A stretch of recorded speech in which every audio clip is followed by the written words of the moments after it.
Kia ora and welcome to my presentation. To begin with, what I would like to look at is the leadership styles that are already present in my school.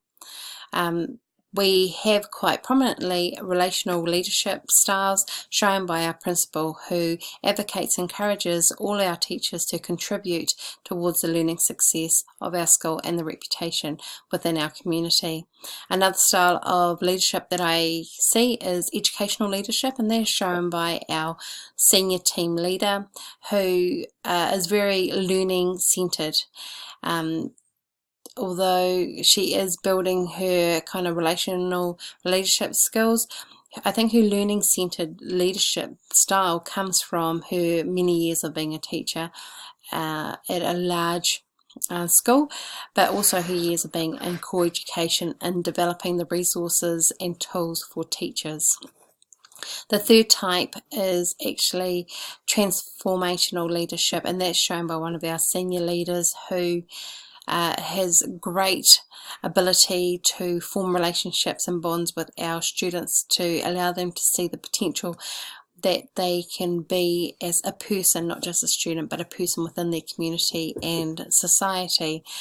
For me as a teacher, I believe that my leadership philosophy is more around relational leadership, and that because again, that is a reflection on my background in working in non-profits and working with inequality in health and now in education, which I still feel very strongly about. So to give me some sort of idea of what are the characteristics of relational leadership, I looked at Daniel Kao, K-A-O. And that his 4 characteristics that he presented was a relational leader who leads by example. And I believe I do that in most of my teachings, and which was noted by my regional teaching advisor, Morgan Ngata, who stated in one of his comment sheets that Charlie is proving to be a focused and committed facilitator of learning and clearly establishes positive relationships with her learners for their learning successes, which I thought was brilliant. It was really nice to hear that. The next characteristic that Daniel Cole talks about is leaders should always be learning and growing, and for the most part I totally believe in that, and I think that my I learn alongside my students, and what it does is it helps me understand the perspective of a student in a school environment, and I'm placing myself in a situation where I am slightly vulnerable because I am learning and being treated much the same way that they are in their learning journey, and I'm making mistakes and I am looking at them for examples, and they are always very gracious about helping me out, which is tremendous to see. And I do this by learning kapa haka with them, so it's all very new to them, and I do it to increase my te reo skills. And it also helps to build my relationship with the other teachers who are actually taking the kapa haka sessions, because they can see that I'm wanting to do better for myself so I can do better for my students. The third characteristic would be leaders who should seek to get to know people for who they are, and I think as a Māori teacher I have an advantage. We naturally do that where we kind of say, where are you from? So we're already trying to make connections with other teachers, with other Māori, on a level that's kind of before us. So we make connections through our whakapapa and our pepeha. So we're trying to get to know them for who they are. The fourth sort of characteristic that Daniel Cole talks about is effective leaders should be able to raise up leaders. And I think for the most part this is quite true in terms of student and teachers, and that one of my main sort of focuses is actually supplying students with the tools, the resources, and the language so that they can succeed as a leader within their own domain. However, I also find this challenging because if I'm going to be looking at a relational leadership role, I also have to acknowledge that the relational learner is also quite important.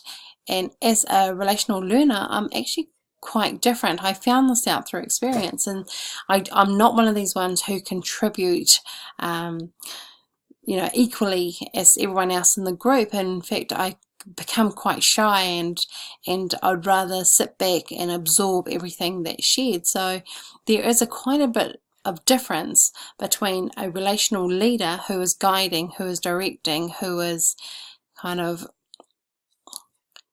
coordinating a group of learners, then there is from the relational learner who is building relationships, and that's their kind of main focus, and absorbing all the knowledge and information is kind of like a bonus. So amongst all my leadership sort of observations and readings and that, I actually looked at how that can be in relation to the social justice problem, need, or change that I identified in my school.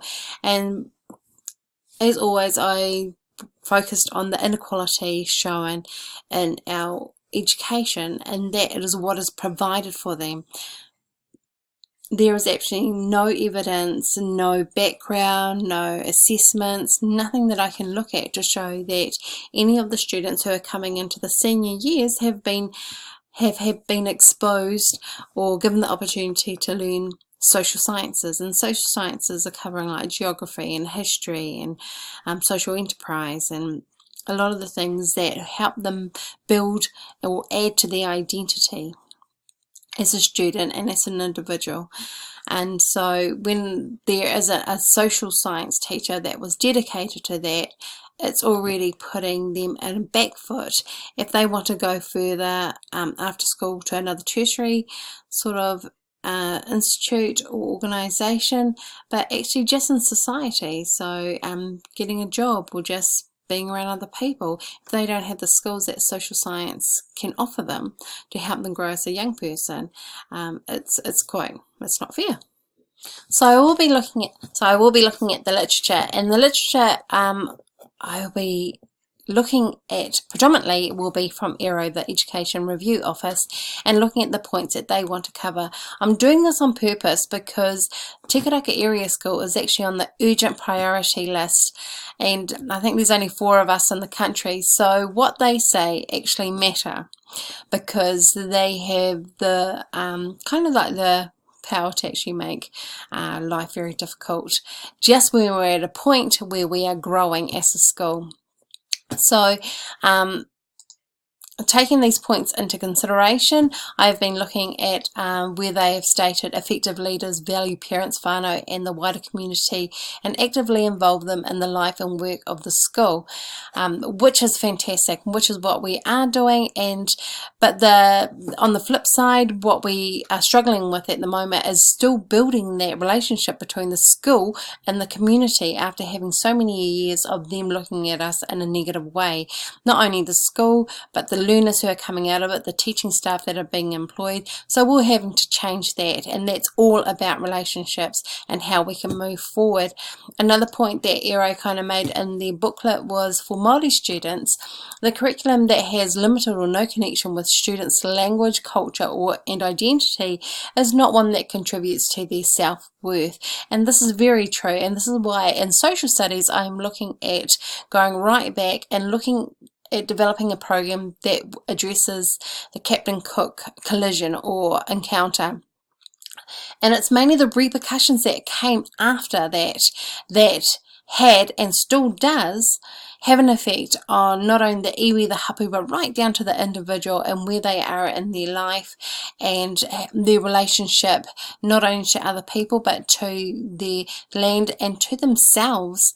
And this all has kind of a cycle effect of what happened way back in the 1700s. looking at the different ways I've collaborated with other teachers, with external supporters, with outside organisations, and all in trying to develop and also practice my own teaching with students to find the best way to get my message across and be able to learn and grow with my students.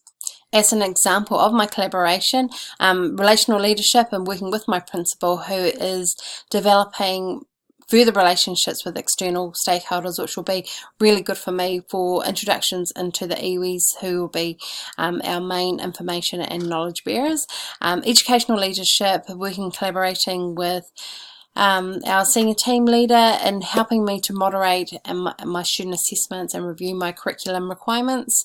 And my transformational leadership collaboration, I've already started doing collaborative teaching with some of my senior leaders, where we kind of teach across the curriculum: social studies, Māori, English, and tikanga, so we can do that across the board.